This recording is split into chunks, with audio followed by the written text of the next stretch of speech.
buenos días. Estamos a jueves. Hemos disfrutado 3 días meditando sobre la persona del Espíritu Santo esta semana. Gracias por los comentarios, las palabras de aliento que me ponéis en YouTube, tanto en el canal de la iglesia como en el mío personal. Me hacen mucho bien, me desafían y me bendicen. Las leo con atención, no siempre las puedo responder, pero gracias con todo mi corazón por estas muestras de apoyo y gratitud. Por otro lado, recordar que estamos viviendo una semana terrible donde las noticias que nos llegan conmueven nuestros corazones ante la muerte, la barbarie y toda esta situación terrible que está sucediendo entre Israel y Gaza o los palestinos. Clamamos al Señor fervientemente que detenga esto, que ponga sabiduría en los líderes de las naciones, tantas naciones involucradas y tanto odio y tanta ira que está trayendo una falta de paz al mundo en general. Clamamos a Dios que envíe al príncipe de paz. Clamamos por la venida del Señor Jesucristo. Clamamos por el gobierno de aquel que vino a redimirnos. Claro, sabemos que el tiempo de gracia y de oportunidad sigue abierto anunciando el Evangelio. Y en medio de todas estas terribles crisis, el Evangelio es anunciado y miles de personas están viniendo a los pies de Jesucristo. Muy bien, en esta mañana de jueves volvemos al primer libro de Samuel, en este caso al capítulo 2, versículo 12, una vez que hemos concluido, que hemos señalado algunos aspectos interesantes de la adoración de Ana. Un cántico que casi repercute o encuentra su eco en el Magnificat, como se le llama la oración de alabanza de María ante la visita del ángel y el estar embarazada del Mesías. Pero aquí la historia continúa y nos dice en el verso 12 del capítulo 2 que los hijos de Elí eran hombres impíos que no tenían conocimiento del Señor. Y nos relata entonces la forma como ellos abusaban de la gente que venía al tabernáculo a traer sus sacrificios y a adorar. Y dice el verso 17, así pues, el pecado de estos ayudantes era muy grande ante el Señor, porque menospreciaban las ofrendas del Señor. Luego entra en una perspectiva diferente el verso 18. Y el joven Samuel servía en la presencia del Señor vestido de un efod de lino. Su madre le hacía una pequeña túnica y se la traía cada año cuando subía con su marido para ofrecer el sacrificio acostumbrado. Entonces Elí bendecía a Elcana y a su mujer con estas palabras: el Señor te dé hijos de esta mujer en lugar del que pidió al Señor. Y visitó el Señor a Ana, y ella concibió y dio a luz 3 hijos y 2 hijas. Y el joven Samuel crecía delante del Señor.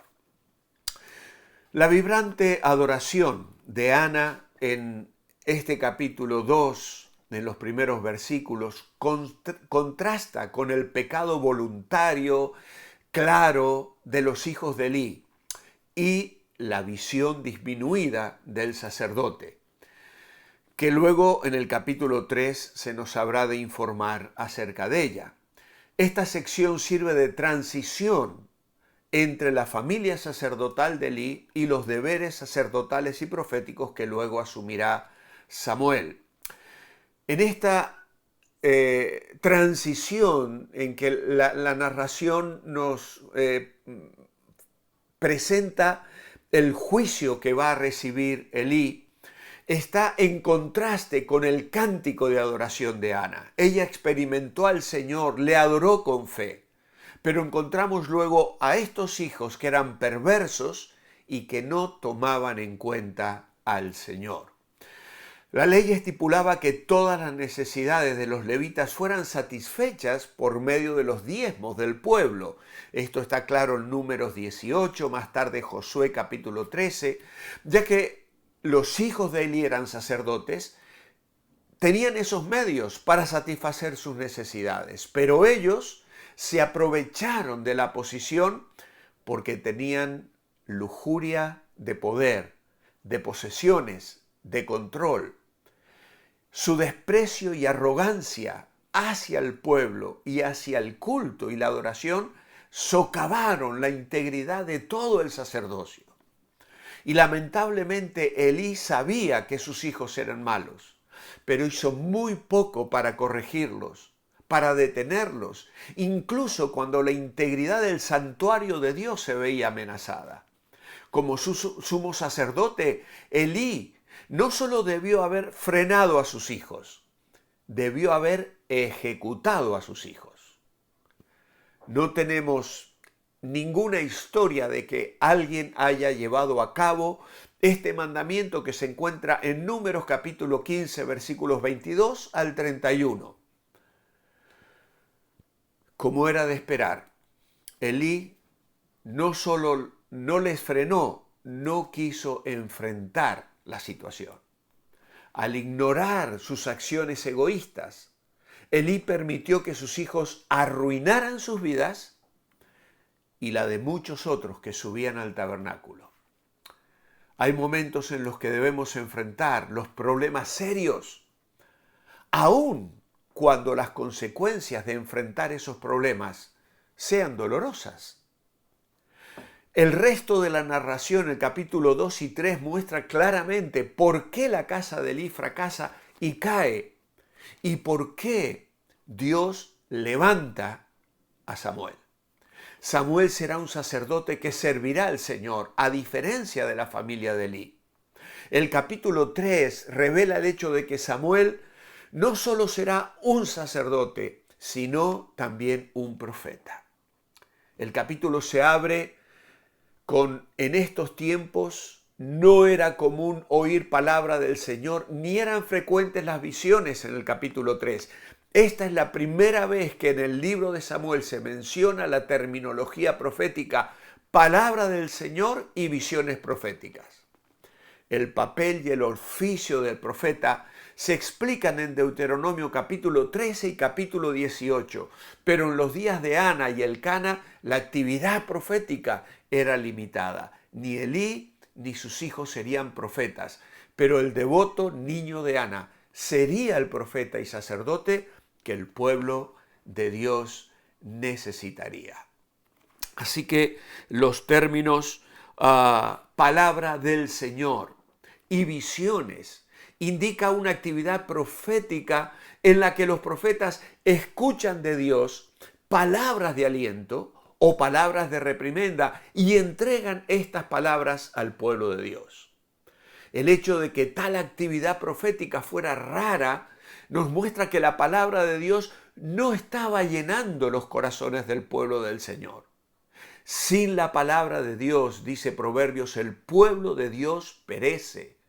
El mandato de Moisés al pueblo de Dios justo antes de su muerte revela la seriedad de la palabra de Dios para su pueblo. Moisés entregó las estipulaciones del pacto con Dios cuando su pueblo entra en la tierra prometida. Insta al pueblo de Dios a seguir el mandato del Señor, a recibirlo con gusto. Y Moisés claramente dice: porque no es palabra inútil para ustedes, ciertamente es vuestra vida. Por esta palabra prolongarán los días en la tierra a donde ustedes van, cruzando el Jordán, a fin de poseerla. Deuteronomio 32, 47. En las palabras de Dios, la visión de Dios, sin ella el pueblo de Dios perecería. Así que aquí tenemos la actividad profética que traía la palabra del Señor y nos dice 3:1, escaseaba, era rara, no eran frecuentes las visiones. Escuchar la palabra del Señor era como encontrar una perla de gran valor que estaba escondida en el campo. Y aparentemente los sacerdotes de Dios eran ineficaces para enseñar al pueblo la palabra del Señor. En el versículo 2, el gran sumo sacerdote en Silo, dice, estaba acostado en su aposento cuando sus ojos comenzaban a oscurecerse de modo que no podía ver. No puede ver, no puede oír muy bien. Y esta breve introducción que se hace aquí en el capítulo 3 da el marco para el enfoque de este pasaje en las Escrituras, escuchar a Dios. Imagina que estás en una cafetería, en un centro comercial o con un grupo de amigos. Hay mucho ruido a tu alrededor. Apenas eres capaz de escuchar al que está hablando contigo. Puedes hablar con esa persona, puedes mantener una conversación completa, pero de pronto escuchas que uno de tus niños, que está jugando entre la multitud, grita, ¡papá! Y eso hace que rápidamente te des vuelta, porque hay bullicio. Pero, ¿por qué somos capaces de escuchar o descartar otras voces y escuchar la que queremos oír?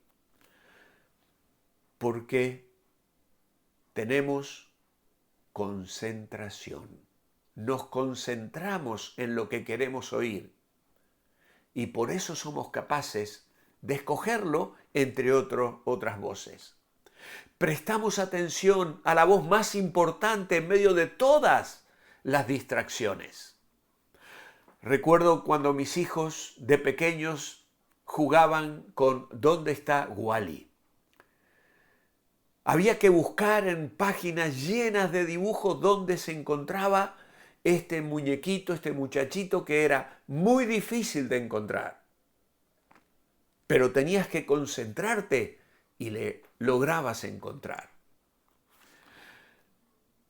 Aquí vamos a escuchar a Dios a partir del capítulo 3.